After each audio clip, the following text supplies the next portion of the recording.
तो जय हिंद दोस्तों, स्वागत है आप सभी का एक बार फिर से आपके अपने YouTube चैनल करण स्टडी माइंड में। तो दोस्तों, आज के लेक्चर में हम आपको वृत्त से संबंधित सभी महत्वपूर्ण परिभाषाओं को बताएंगे। अगर आप इंटरेस्टेड हैं और आप हमसे कुछ सीखना चाहते हैं तो कृपया हमारे साथ वीडियो में अंत तक बने रहिए।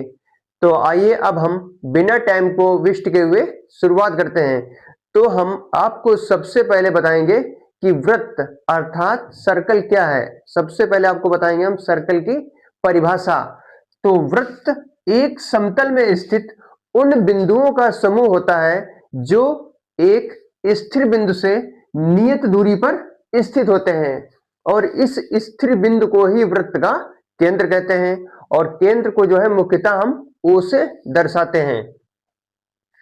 और जो ये वृत्त होता है आपका, ये कई बिंदुओं का जो है कई पॉइंट से मिलकर बना होता है। कई बिंदुओं का जो है ये समूह होता है और जो बीच में स्थिर बिंदु होता है इसे ही हम वृत्त का केंद्र कहते हैं। और वृत्त के केंद्र से वृत्त के प्रत्येक बिंदु तक की दूरी को ही हम वृत्त की त्रिज्या कहते हैं और त्रिज्या को जो है हम R से दर्शाते हैं। तो यहां पर वही लिखा है त्रिज्या, जिसको हम इंग्लिश में बोलते हैं रेडियस। तो वृत्त के केंद्र से वृत्त के प्रत्येक बिंदु तक की नियत दूरी को ही वृत्त की त्रिज्या अर्थात रेडियस कहते हैं और त्रिज्या को R से दर्शाते हैं।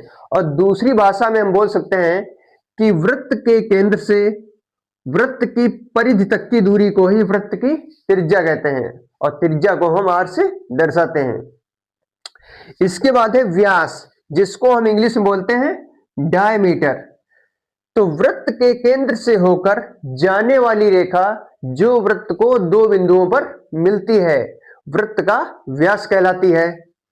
अब जैसे आपके सामने एक ये वृत्त बना हुआ है, इसका हम अगर केंद्र O मान लें तो अगर हम इसको दो बिंदुओं पर इसको मिला दें, एक बिंदु A हो गया, एक बिंदु B हो गया। अब यहां पर हमको एक रेखा मिली है AOB, तो AOB ही वृत्त का व्यास है।